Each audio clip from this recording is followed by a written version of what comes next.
Lord has made. Let us rejoice and be glad in it. It is a pleasure to see everybody out this morning.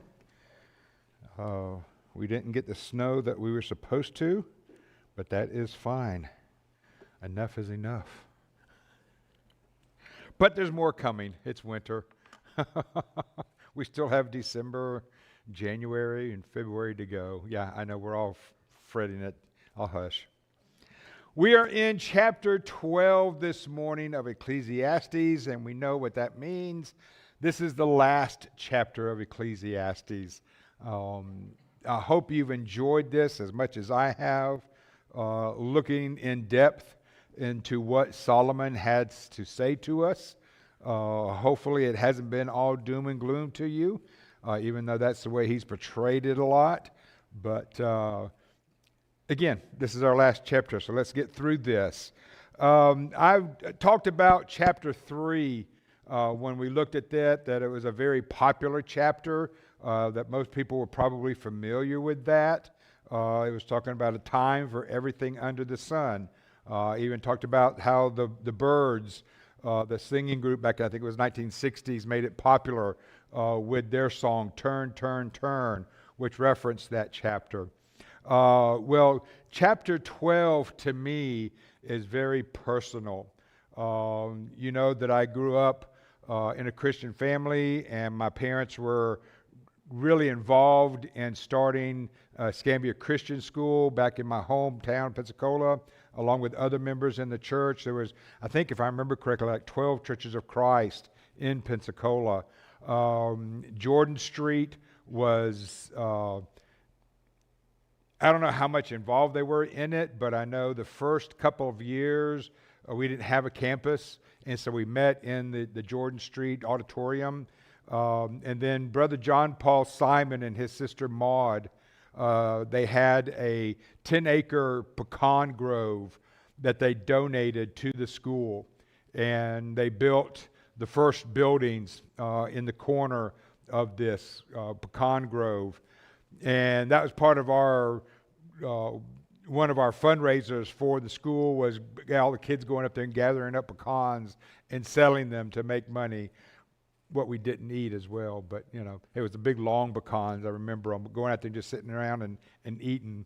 But John Paul Simon, as his name kind of presents, was very much involved in the school. He loved children. He was a missionary, and I don't remember exactly where all he went in his missionary journeys. But one year, and I didn't look it up, he was going to, I don't know if he's going to or coming from the David Lipscomb lectureships during the winter, and he ran off the road with slick roads, ice, or whatever, and crashed and was killed during the first few years of the school.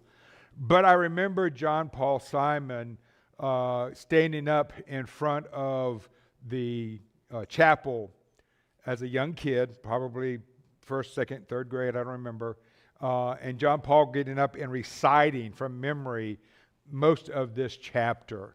And it was kind of a theatrical, if I can use that term, in the way, and I can still remember John Paul standing up and I'll explain it later when we get into it, but how he brought that to life.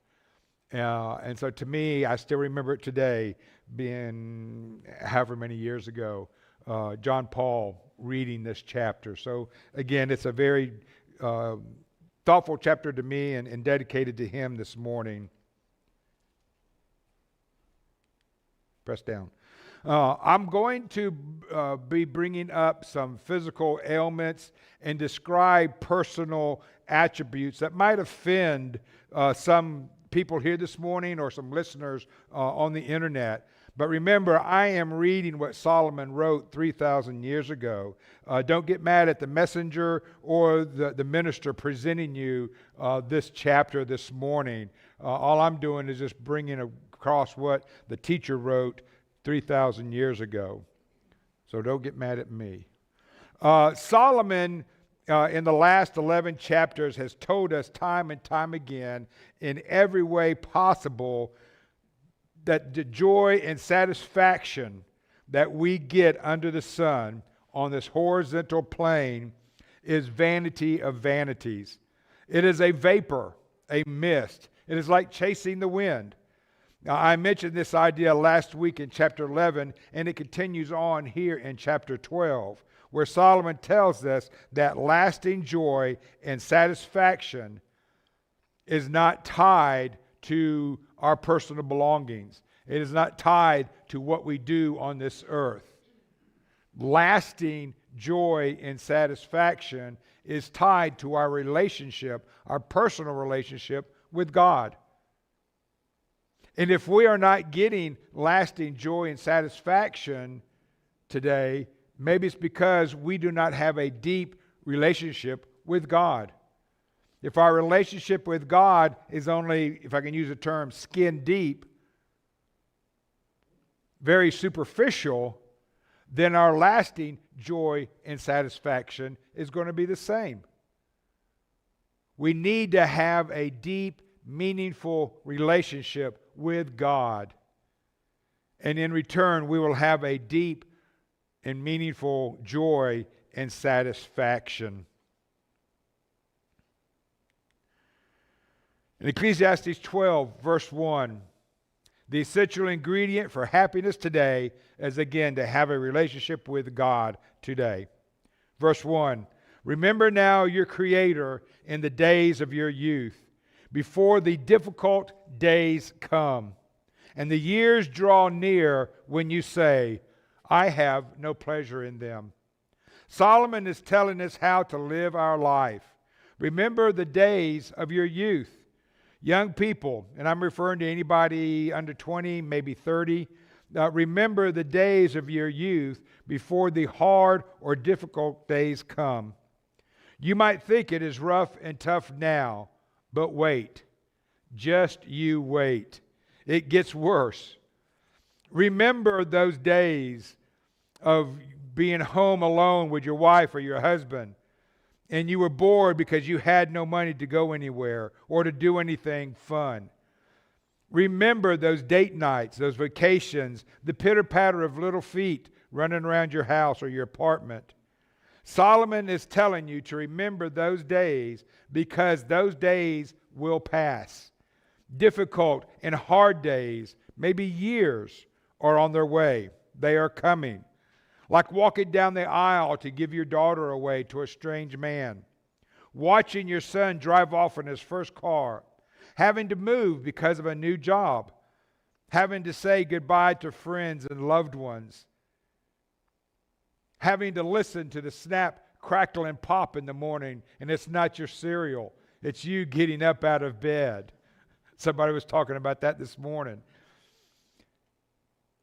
We need to remember those days when our years draw near and we say, I have no pleasure in them. Why? Because we miss them. We miss our younger days. We miss doing the things that we used to be able to do. Now we convince ourselves not to do anything. Solomon continues this thought in verse 2. Growing old gracefully, when the sun and the light, the moon and the stars are not darkened, and the clouds do not return after the rain. We need to accept the obvious. Millions of dollars are spent every year by people who do not want to grow old.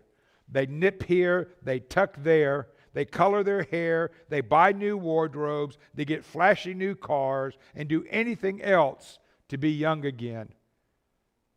Brothers and sisters, we can't stop the aging process. We all grow older one day at a time at the stroke of midnight. You can't stop it. But what we can do is accept the fact that we are getting older. Accept it gracefully. God has given each and every one of us here another day. We need to rejoice in it and be glad. Solomon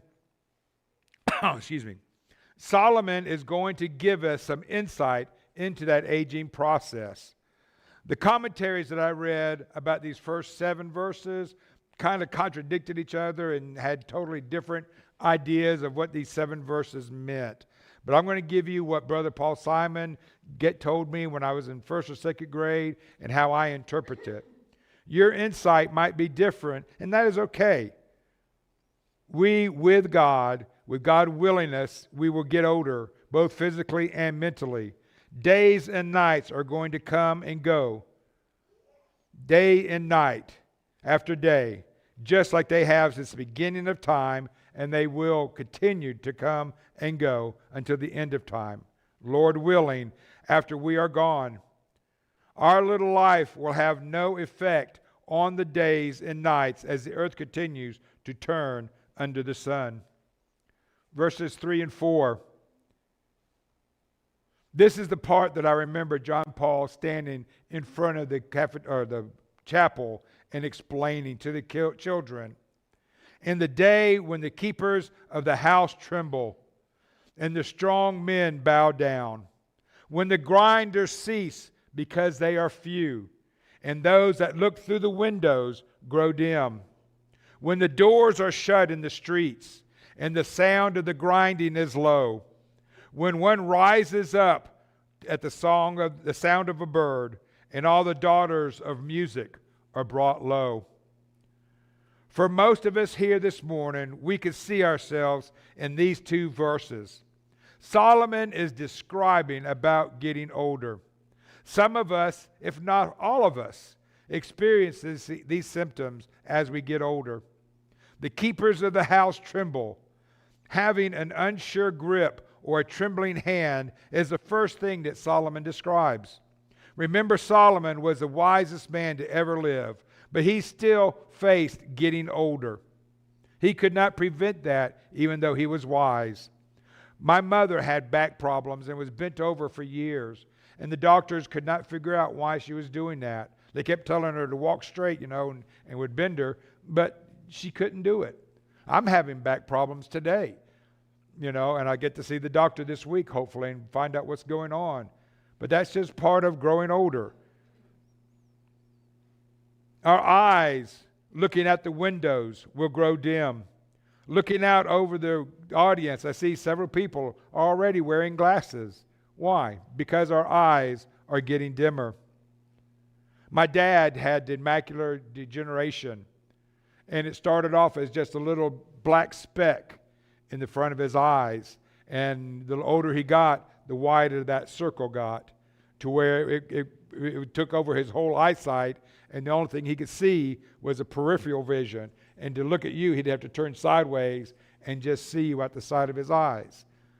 That's what Solomon is talking about here, that the windows are going to get darker. They're going to grow dim. The doors are shut in the streets. Could be our mouths, because the sound of the grinding is low. Again, referring to our teeth. How many of you wake up to the slightest sound when the years ago you could sleep through a storm? Okay? That's what Solomon is talking about. We tend to sleep lighter and shorter than we did when we were 20. The daughters of music are brought low because our hearing, as we get older, decreases over the years. Solomon continued describing what else happens to us when we get older here in verse 5. Also, they are afraid of height and of terrors in the way. When the almond tree blossoms, the grasshopper is a burden, and desire fails.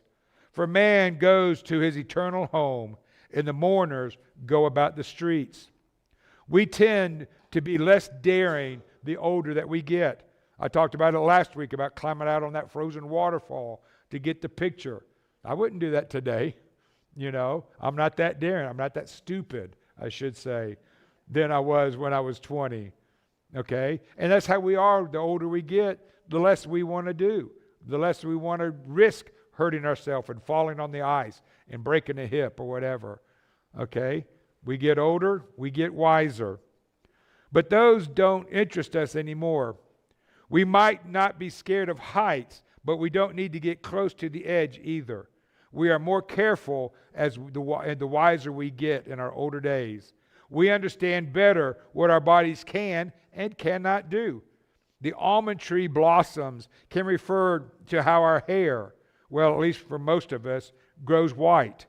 The burden of a grasshopper can describe how we are when we get older, all the crooks and snaps and crackles that we have. They are hard and crusty with their legs all bent up and make a terrible noise. And desire fails.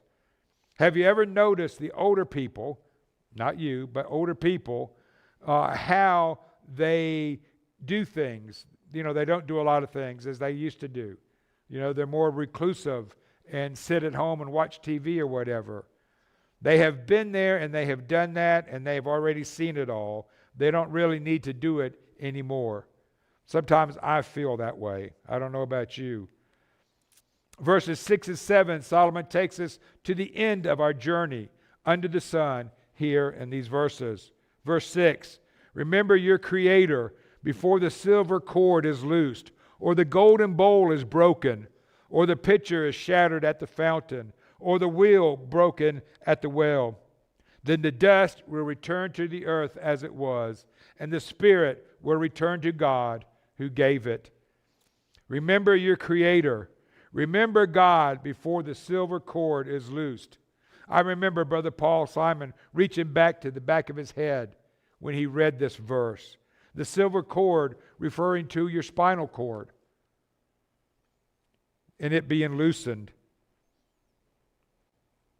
The golden bowl is broken, referring to your skull. Let's get realistic on this next section of the picture shattering at the fountain or the wheel broken at the well. You take a pitcher to the fountain and you dip it into the fountain to get water out of it. You go to the well and there's a wheel up there with a rope over it with a bucket, and you drop that bucket down into the well to pull the water up, and you pour it into your pitcher to take that home. These scriptures here, talking about the wheel and the pitcher and the fountain, is talking about our hearts and how our heart delivers the oxygen-enriched blood throughout our system. And that's what keeps us alive. We know that we can only live 3 days without water, but we can only live 3 minutes without that blood flowing through our body. And that's what Solomon is talking about here. Once that stops, once we stop drinking that water from the fountain, once our heart stops, we die. And he goes on in verse 7, then our bodies will return to the dust it came from, and it will return to the earth. And our spirit will return to God who gave it to us. This idea might be upsetting to some, but it is the way of life and death. We will all face this one way or another unless the Lord comes before we die, in which case it will be a little bit different ending. Our spirit will still leave our body, and our body will be left behind on this earth. And the spirit will go back to God who gave it to us. And our bodies will go back to dust. The ending is the same. Just how we get there is different. To me, it's kind of like when you play Monopoly and you get to go directly to jail card and you go straight to jail. You bypass go. You bypass picking up your $200 extra. If the Lord comes, we bypass getting older. We bypass the death part. But the ending is the same. Our spirit goes back to God, and we still face the judgment. Verse 8, vanity of vanities, says the preacher. All is vanity. We live, we live and we die. Life is vanity of vanities. It is the afterlife that we as Christians look forward to. It is the afterlife that we should be living our lives for each and every day. Every word and every deed should be focused on getting to heaven. We should filter our words and our actions on making sure that we go to heaven. We don't want to say anything or do anything that will prevent us from seeing God in that wonderful eternal home. Striving for heaven is not vanity. This ends the book or the message that the preacher has for us. Now we will go on to his ending. Verses 9 and 10. And moreover, because the preacher was wise, he still taught the people knowledge. Yes, he pondered and sought out and set in order many proverbs.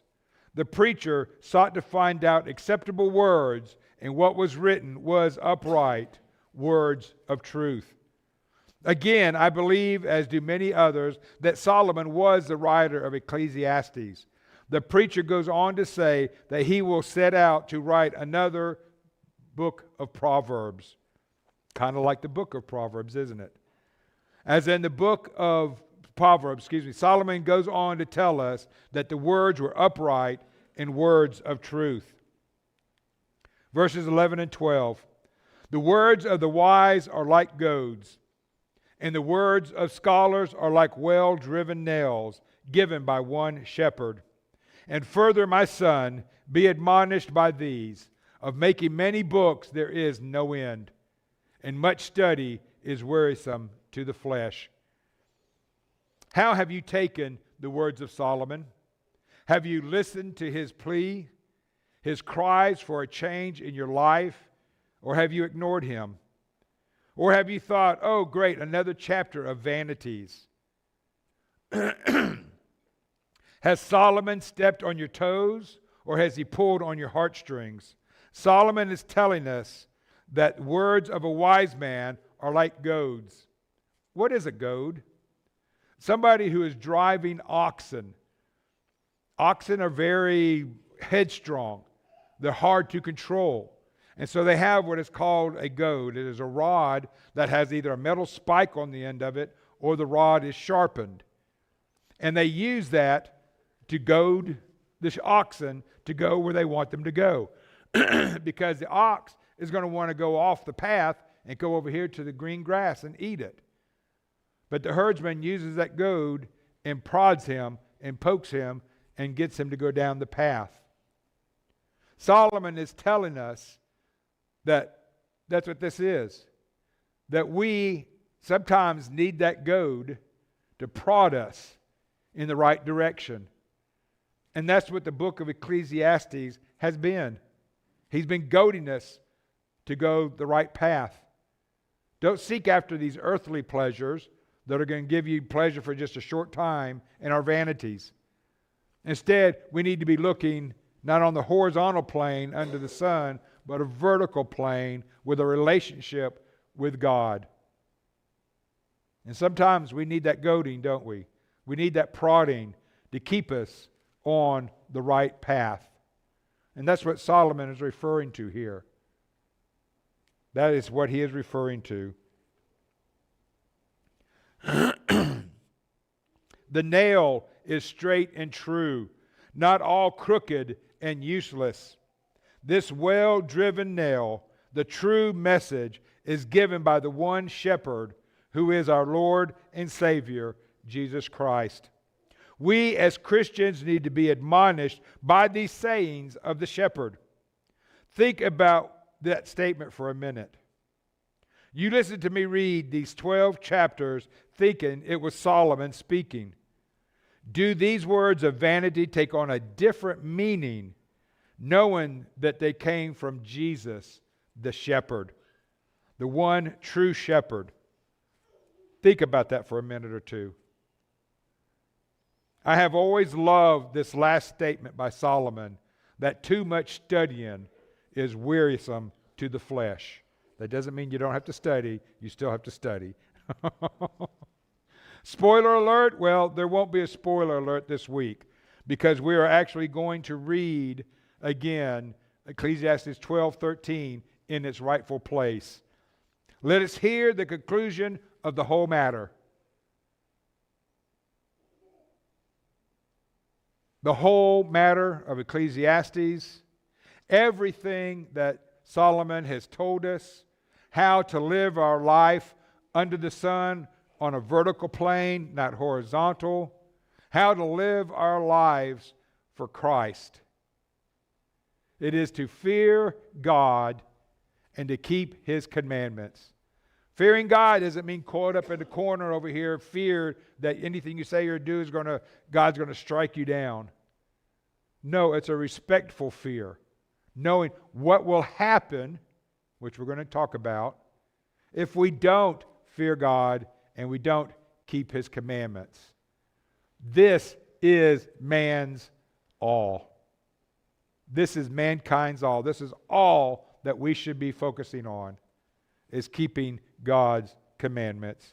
And then verse 14 that I have left out the last 12 weeks, or 11 weeks, for God will bring every work into judgment, including every secret thing, whether good or evil. I think it is wise to end our study what would be our final ending, the judgment. Every knee one day will bow to Jesus. Every voice will confess that Jesus is the Christ, the Son of God.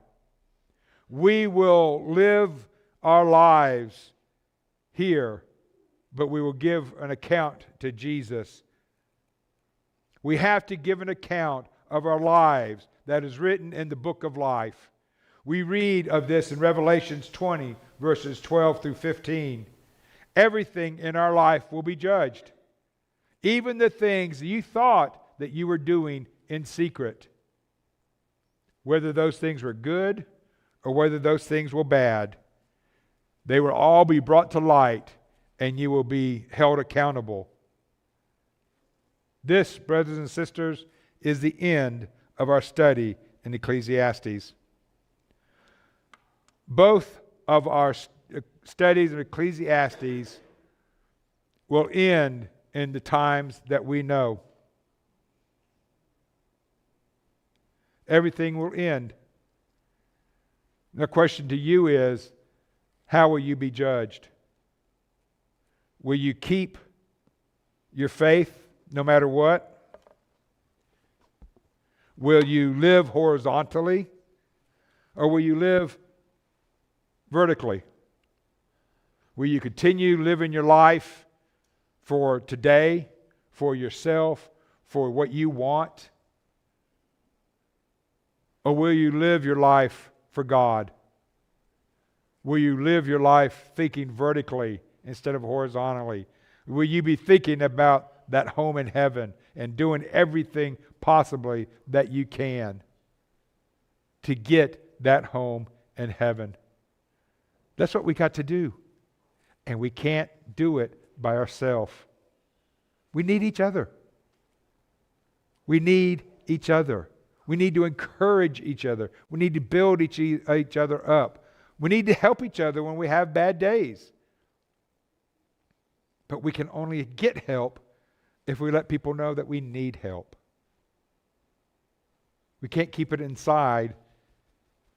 We've got to ask. And that's what we're here for.